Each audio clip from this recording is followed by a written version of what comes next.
This is the Situation Room, the only way to start your day.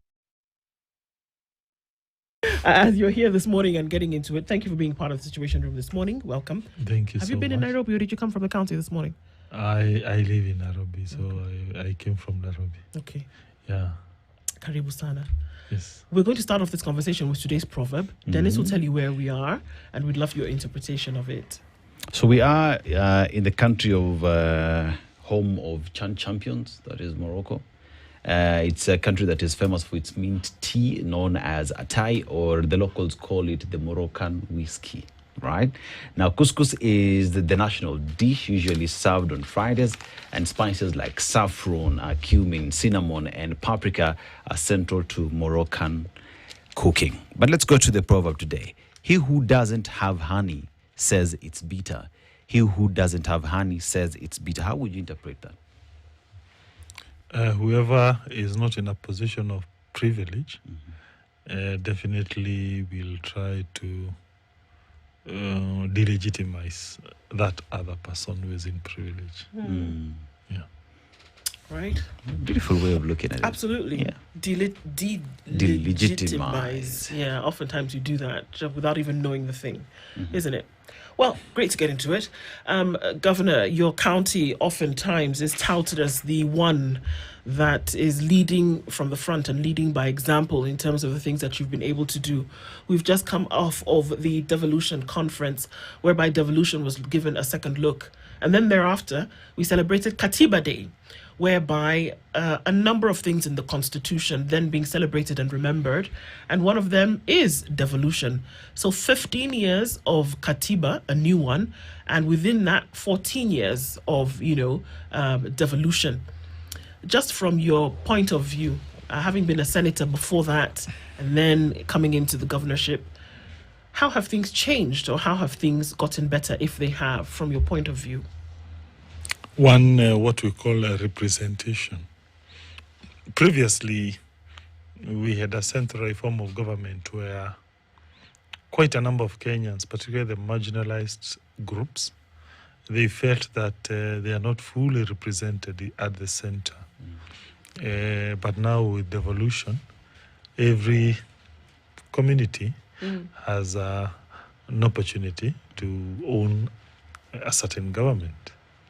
For example, you find there was this notion that those of us who come from the mountain, we had dominated several post-independence governments to the exclusion of the smaller ethnic groups. But now with devolution, the people of Northeastern, they are now in government everywhere. Was it a notion or was it the case? Probably yes. There's a good case that can be made on that point. Maybe those who preceded us in leadership at the national level did not do a good job in forging a Kenyan identity. So we remained highly ethnicized, and therefore we remained a country with several nations as opposed to one country, one nation. Yeah.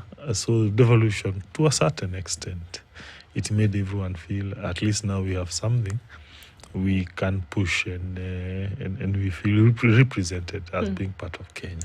So, Governor, we talk about devolution, and one would look at how devolution then gets to work. So here's a question where we talk about the funds that are supposed to be released by the national government to the counties, and most of the time always delays. And one would ask, how has that affected delivery of, at the counties due to delays in disbursement of funds as ought to have happened? It means delayed salaries. There are some counties that pay salaries after 2, 3, 4 months. Yeah, it also means delayed implementation of projects. If you are to build a classroom today, you'll build it after 3 months. It means delayment in payment of suppliers and contractors. If you were to pay them today, then it means you'll pay them after 4 months. So it is very negative. So is it working? If a decentralized system of government is what was brought about by devolution, and now we're looking at these issues, non-payment of the equitable share that was supposed to come out, takes forever for that to come out. You're sending billions to the counties a month towards the closure of the financial year, and then you fault the counties later for poor absorption of funds. ECDs at the county level, sometimes you can't get money for that. SHA also practice at the counties owing KEMSA for drugs. These things were supposed to be taken care of by devolution, decentralizing government, but more importantly, decentralizing money. But it doesn't seem to be working. So if 1 + 1 is 2, does devolution work? When you have a baby, you don't expect the baby to be born today and to start walking tomorrow. No, but at 14, they should have been. Yeah, but be that as it may, it's a journey. Yeah, you're not born today and you start eating githeri. You have to wean. You have to be breastfed exclusively for 6 months. So it's a process to grow up. So therefore, yes, it is true, there are problems, but we cannot throw the baby with the bath water. So we have to continue making devolution work better. Yeah. And we look history as a chain of events, not a singular event. Okay. Dennis Okari has a couple of questions, but I'm going to segue into what his questions will be. One of the things has been that with devolution, we saw the decentralization and entrenchment of corruption. That it was taken then from the national level and it was then now practiced properly at the county level. Is that the case? Yeah, that's true, and but I have said that the problem of corruption is both at the national level, it's also at the county level. Oh, they didn't let go of it completely at the national level. They just, handed over some of the reins to the counties. Yeah, definitely, it's a problem that that might take time for us to really address. And we have to wait and see how things pan out as history unfolds. But we must continue looking for ways to remedy it. And for me, one main attempt is to automate and to digitalize. What you saw in Homa Bay was what the county of Murang'a has attempted to do, which is to automate county services. We used to have own source revenue on average 500 million per annum prior to automation. After automation, the first year it went to 650 million. The second year it went to 1.1 billion. Then last financial year, as at 30th of June 2025, we closed as to 1.3 billion Kenya shilling. So I believe strongly that automation cuts corruption and inefficiencies to a greater extent. Now, Governor, I have a direct question before I get to the crust of the matter. Is Murang'a County using a manual payroll system, or it's there's a system? 95% digital, but there's a small 2% that is manual. Why is 2% manual? What happens if you if you do an employment today, you will not onboard that person immediately. It takes time to be digitalized. So between the time you have employed X and to put that person into digital system, it can take 3-4 months or thereabout. Why? Because that system, we call it IPPD, is not owned by the counties. It is a national government system.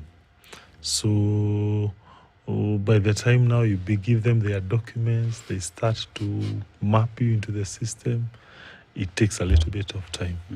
Yeah. But barring those new recruitments, we have almost done 98% digital. So according to the Public Financial Management Reforms Secretariat, which is based in the National Treasury, there's a huge problem in Kenya. and this in today's dailies, you see it across, that there is a channel that has been used as an avenue for stealing. Now, the problem of ghost workers on payroll has become what they're referring, and I quote them, a pandemic for many counties. Billions of taxpayer money is pumped out annually from the government to pay non-existent employees who have been fraudulently placed on the payroll systems of most county governments. The Secretariat says, this is a report, you have the Auditor General who has actually pointed out and listed quite a number of counties where there are cases of employees who are not in any system.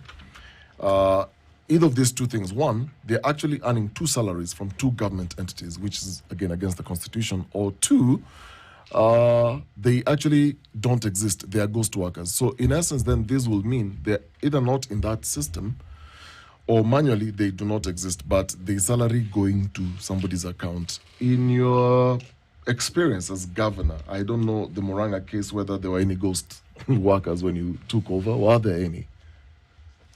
I'm sure like any other person, you're taking over the reins of account, you want to do an audit, a self-audit. Did you ever find ghost workers? Yes, we did an audit that disclosed about 50 employees could not be physically traced. What does this thing mean? Because I've seen in the reports, there are counties where the Auditor General says, and there are several examples. An example is Vihiga County Public Service Board was showing about 420. I know this is not your county. I'm just using this as an example to just extrapolate this so that we can get to understand how does this work.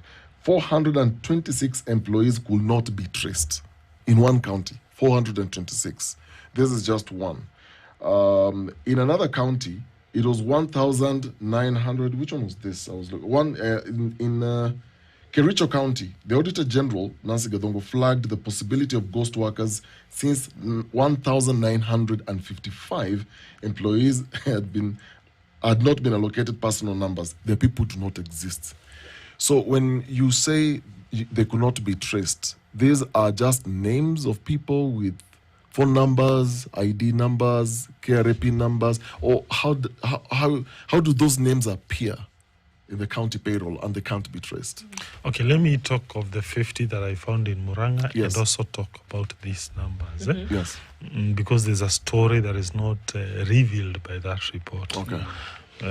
One, the 50 could have been people who have died, but as at the time you are collecting data, there was no one had reported. You see, when you die today, by the time HR knows you have died, unless HR was following you at a personal level, there might be a time lag. If that happens in the private sector, you'd imagine in the public sector, it may be a little bit more. That's one. Two, there are people who may be sick as at the time you are doing the counting. And of course, truly, there are people who might have gone, but they never reported their resignation. So you must understand that context. Sorry, Governor, I just must have some clarification here. If an individual, an employee, does not show up at work on a Monday, would the county government be aware that this person did not come to work for whatever reason and not ask, why were you absent from duty without leave? Would they know? Yes, they ought to know, but definitely the systems of knowing that they are not robust. Definitely. Okay. That's So a fact. I could, at the county That's a level, possibility. so at the county level, I could get away 4 or 5 days not showing up at work, and the system would not pick it up. They wouldn't know. Not everyone. I'm not saying everyone. Okay. I'm just saying the systems are not as robust as they ought to be. You understand? I'm Because- trying to understand Yeah. why an individual would die. This is not even sickness. This is not on leave because they took a vacation. An individual would die, pass away, no longer live. And this is not just one cycle. This is up to, and as an example that's being given, this is up to 8 payment cycles. That individual is dead, supposedly, and they're still drawing posthumously a salary. So that's why I'm asking, how would somebody not show up at work 2 to 3 days, and the human resource system is unaware that they were not there. Talk less of death. There would be chatter in the office. Ndu's no longer with us. She passed on. There would be a fundraising. There would be something. Somebody would attend a funeral. And that would kick in the process whereby they say, okay, obviously, this person is no longer here. We even chartered a bus to go to their village for the funeral, as often happens in public offices. Yes, of course. Okay. This happens. So how would they not follow the other due processes of removing this person's information from the system? What happens, there has to be a supervisor. That supervisor has to report to another supervisor, who will then escalate that to the HR every month. Surely it's a 5-minute conversation. Every month, there are returns that HR department picks from various departments as to the people who are working, as to the people who are not working. Yeah. And definitely, if I say that system is robust, I'll be lying.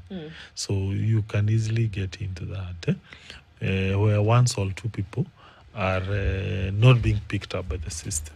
And that is why I strongly believe the best way to handle that is to create a digital platform that tracks what happens in each place. And most counties are yet to reach that level, but I know some counties are doing their best towards creating a digital footprints of its employees. This other one, which is in the document here, the 1,900, it is a case of what we call cashew employees. Yeah, cashew employees are not those who are usually paid under manual system. Even in Moranga, I found 1,300 people who used to be paid casually. They used to be paid under manual system. Oh, casually. I thought you were saying cashew, like the nuts, and I was going to ask. Casual. Okay, sorry. Yeah. I thought, okay, sorry, Governor, please, all right. Yeah. So cashew employees. Yeah. They did not have a letter of appointment. They did not have a contract.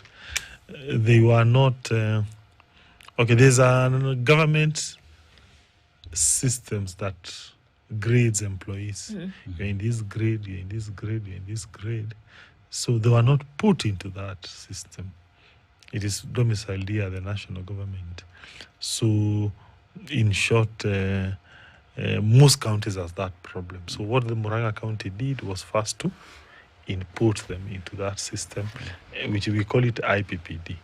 So when the auditor went out there, she found in some counties 1,900 people who are being paid manually. Now, here is where the problem lies.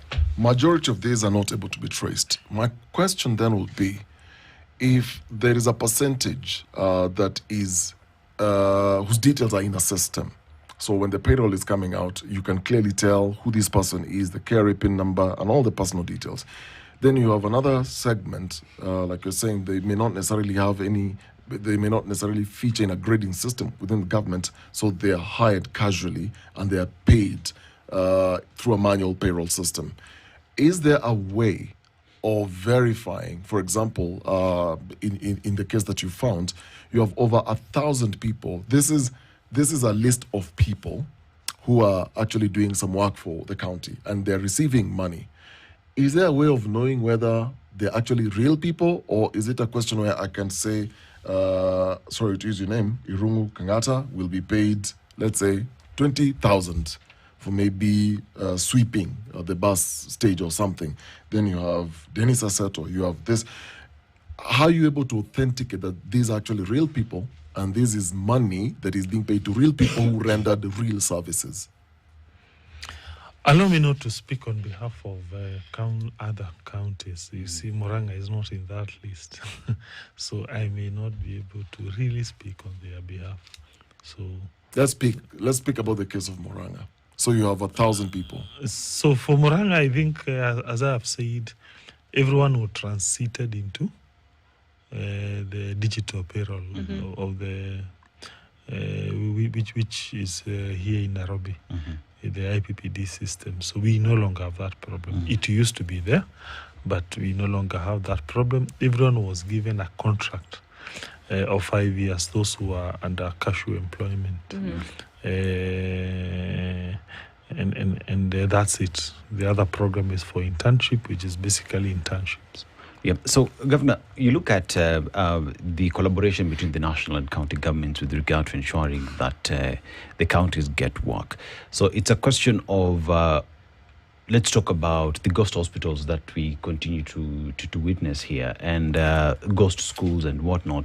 And here is a question where all these schools and hospitals are domiciled in these counties, and one would imagine that since money is disbursed from the national government that would then be used at the counties, that these reports would come up. And conversation is out here saying that both individuals at the national and county governments are working together to fleece the public. Is that the case? And if that's not the case, how are you handling it in Murang'a County in ensuring that hospitals, schools are what are registered and not ghost hospitals, ghost schools? Okay, this issue of registration of hospitals, insofar as payment is concerned, is a national government function. It's a SHA issue, isn't it? And we don't come in. It is them who go do the audit. As we give them the list they want, they onboard private hospitals. And so there is no point where if there is a hospital A in Murang'a County that is being flagged to be ghost, there is no way that the county would come in to flag that and say this hospital does not belong in my county as stated in the register. Upon a request, we will definitely help. Yeah, upon either by the public or by the national government, we will definitely be able to flag this as a ghost. Yeah. So corruption would, say, be happening in your county and the county would not care? We will definitely care. But, if another entity decides to be corrupt, what do we do? It is them. It is them. It's like traffic police who are taking bribes in a county, but they are national government employees. How would you know? And what power would you have to superintend national government officials within their practice of their role? Yeah, same with the schools. Schools are also national government entities. To what extent? We have now no way to superintend primary and secondary school. Because that's their role. Yeah. Do you think it is too big a problem, this corruption that we talk about at the county level, countrywide? Yeah, it is. Whether at the national level, at the county level, it is a major problem. How would you weed it out? What would you think needs to be the panacea to these issues?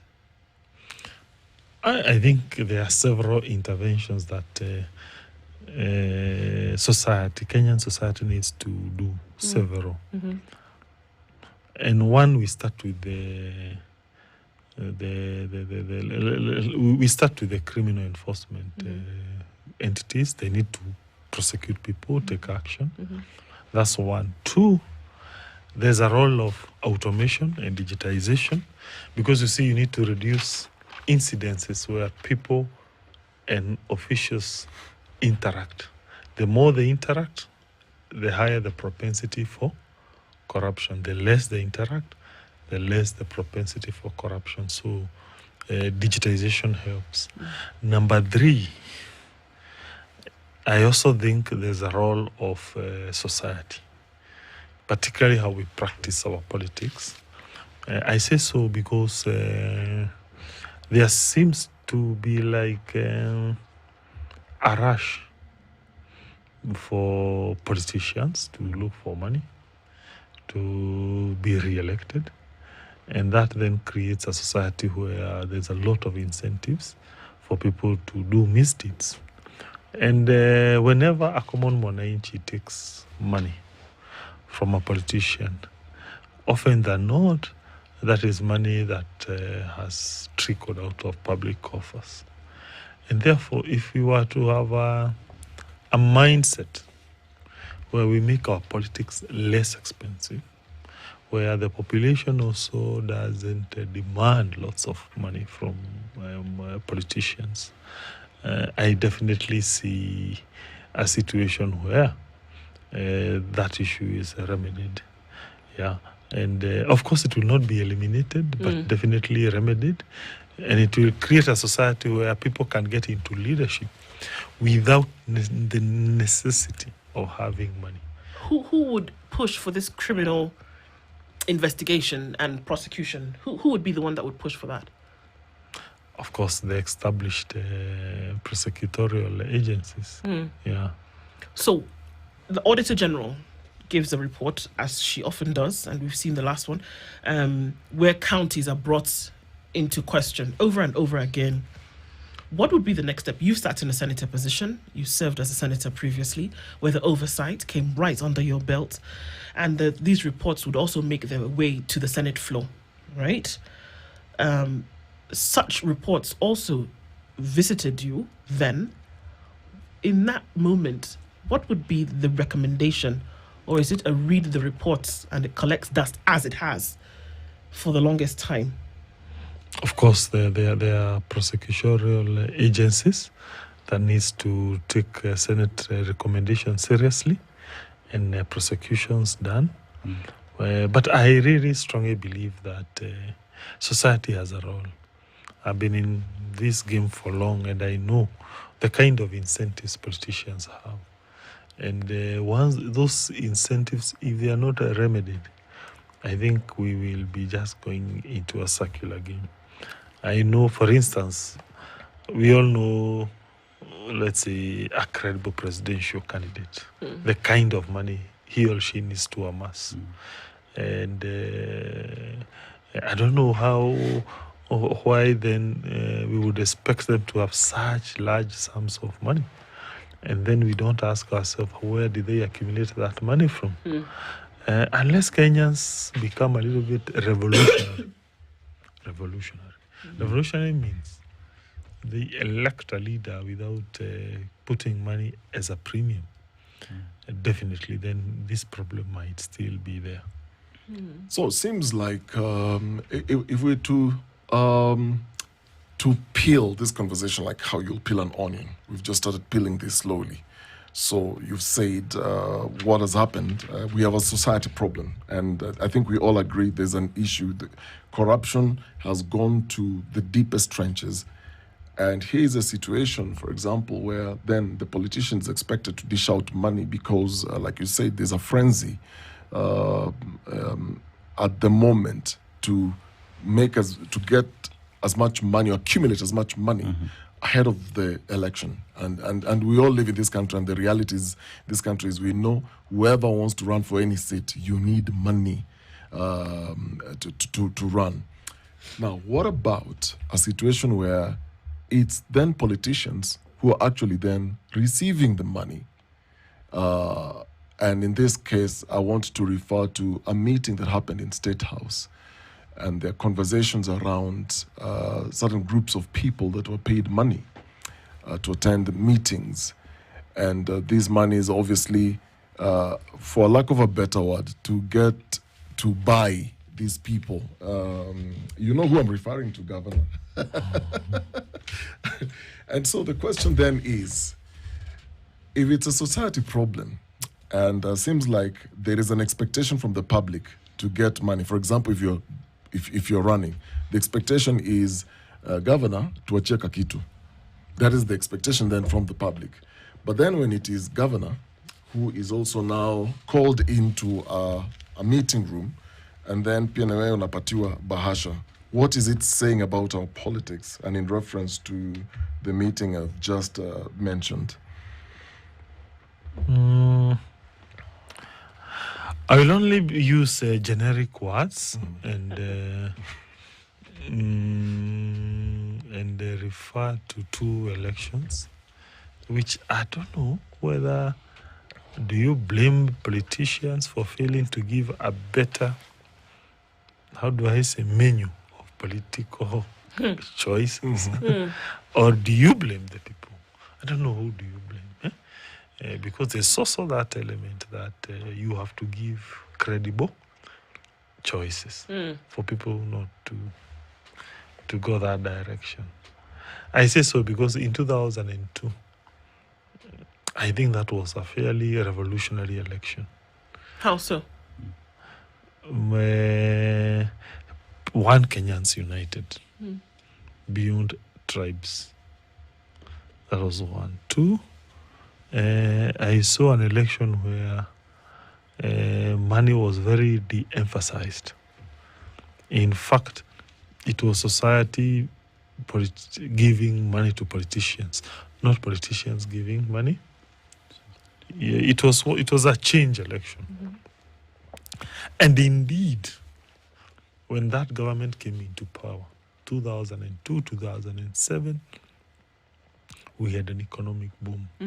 Kenya has never grown faster economically than those 5 years. We were growing at a rate of 7% per annum GDP. And if you recall, our revenues used to be 200 billion per annum tax collection. I think that amount it crossed the 1 trillion. I think by the end when Mzee Kibaki was exiting. Yeah. So I'm just trying to argue that Jesus had a point when he said, you cannot plant maize and you expect to reap beans. Right. So when we create a political situation where corruption starts during electioneering, then it goes without saying, we will reap bad leadership. Do you think it's possible to run an election in Kenya or to campaign at the moment without the rampant handouts that we know happen, or that even in a run-up to elections, for example, what we see happening today, whereby people are wooed to certain areas or wooed in certain areas with monetary figures? We are being told it's empowerment. We're being told it's, whatever the case may be. But do you think it's possible to run an electoral campaign in Kenya today without the monetary, I don't even know if to call it gifting or rewarding that we are seeing already happening right now? Yes, it's possible. How? Well, it's possible. I've seen it in several other positions. I've seen it. I know it. Where people are in a revolutionary mood and they don't take anything from you. They want to send a certain political statement. So it happens. I have seen even in other jurisdictions, even for other poorer nations, where people, they just want good leadership. That can happen, and it ought to happen. What is it going to take for that to happen in Kenya? We're in 2025. There are governors who already know that they want to either be governors in the next term, or those who know that their second term is already on the out, and maybe they want to be in another position of politics. We find the alignment has already begun. Today, we find billions of shillings already going out to people in different parts of the country, which is going to already create the face for what the political temperature will be coming into 2027. And it has permeated every single crevice in the country so far. What do you think it would take in Kenya for that not to be the case, where when you see a politician, you think, okay, what are they going to give me in order for me to even hear them, talk less of vote for them? You, the media, you have a role. Because you shape narratives. Yeah? You educate the public. So if you are to nudge people into policies, if you are to nudge people into ideas, we will definitely be a better country. Just pick any headline randomly, and you see how personalized our politics is.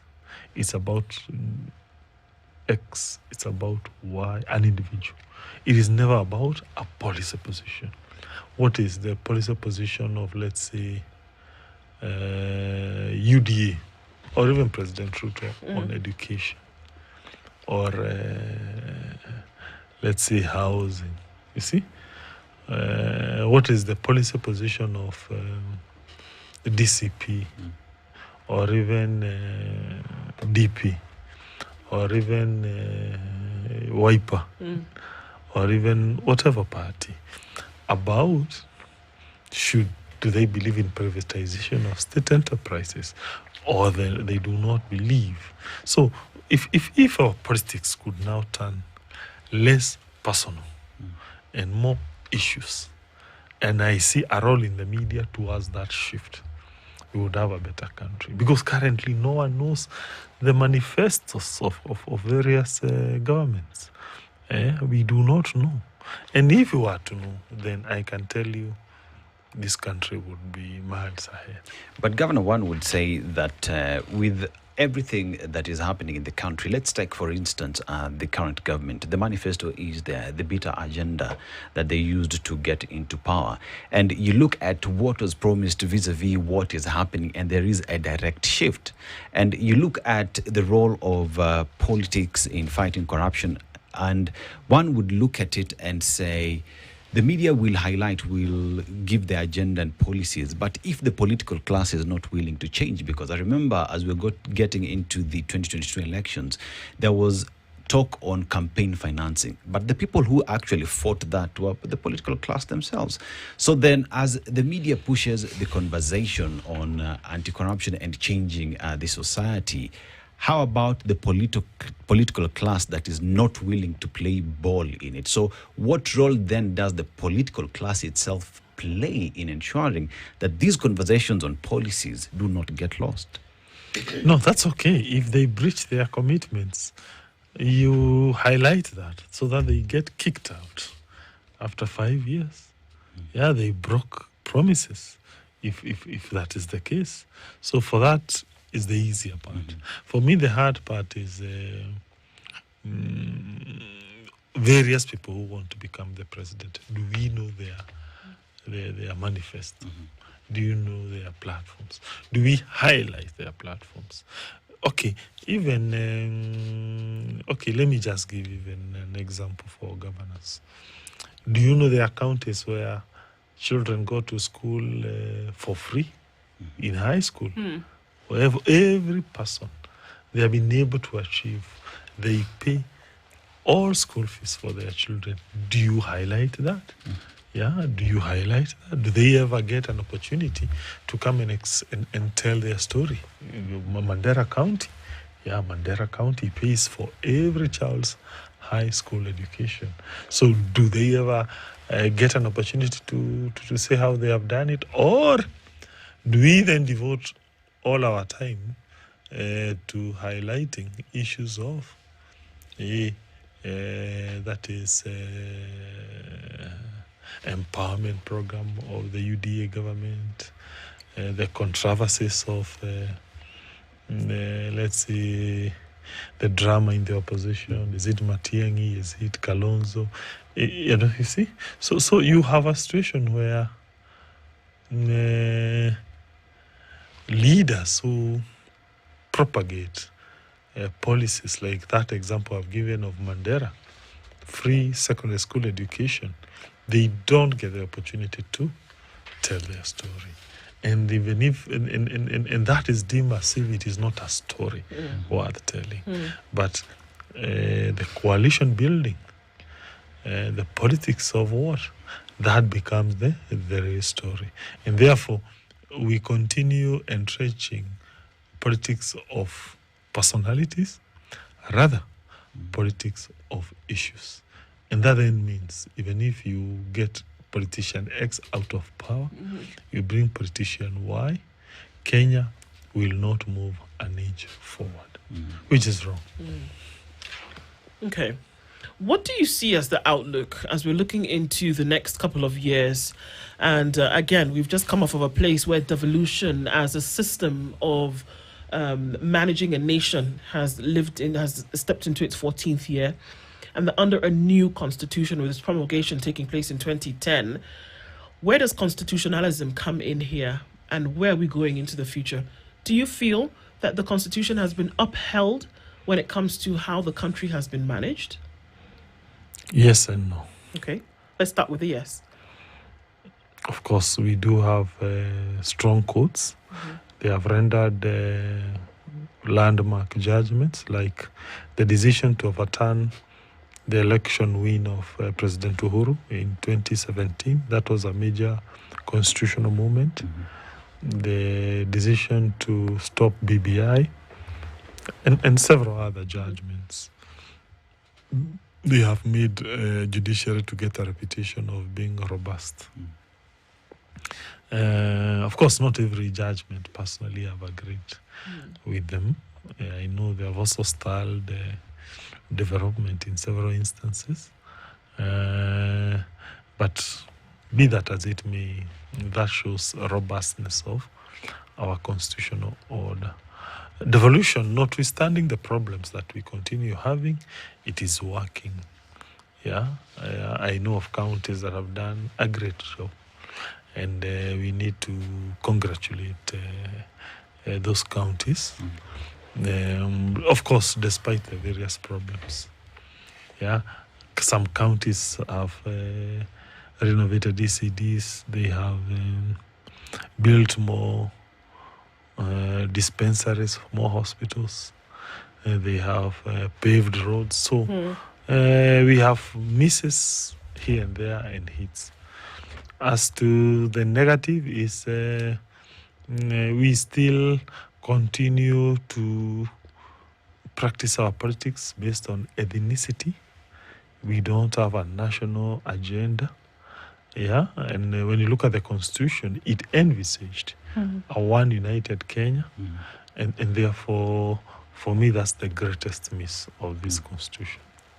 Governor, if you look at the current dispensation, and I would segue into what is happening in the country today in terms of the empowerment projects that are happening. It is said that, fine, we are having this empowerment that is taking place, where the money is coming from is not known, and that is said to be corruption being pushed.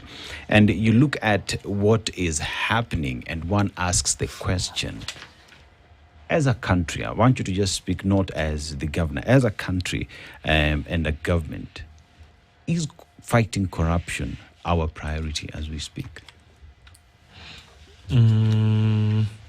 I can only say it ought to. Yeah, it ought to be a priority. Is it though? Is it though? It ought to, as to though maybe that definitely not. You see a lot of problems in the country. Yeah. I think governor is avoiding politics. No, I definitely. From the I don't want from politics. your answers. Let's. But my last question. This is generally around politics. We can't fail not to have a political conversation as much as we're having an economic one, because the politics then will affect the economics, and the economics will obviously affect the politics.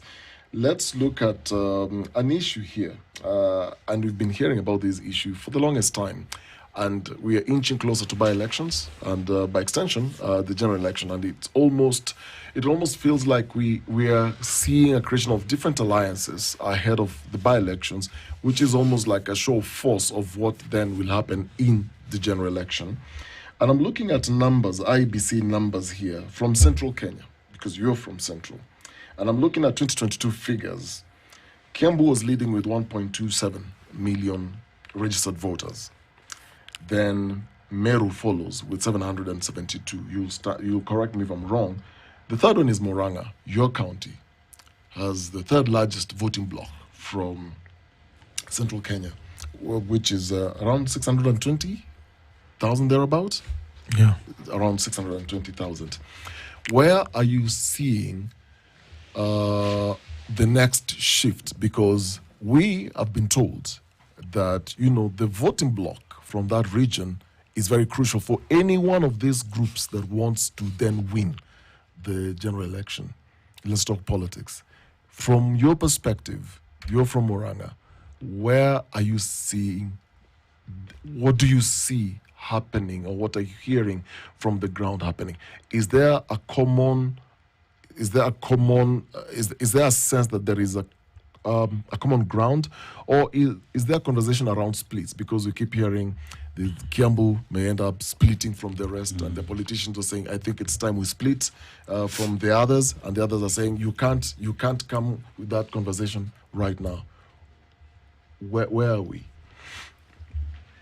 Just your perspectives. Okay,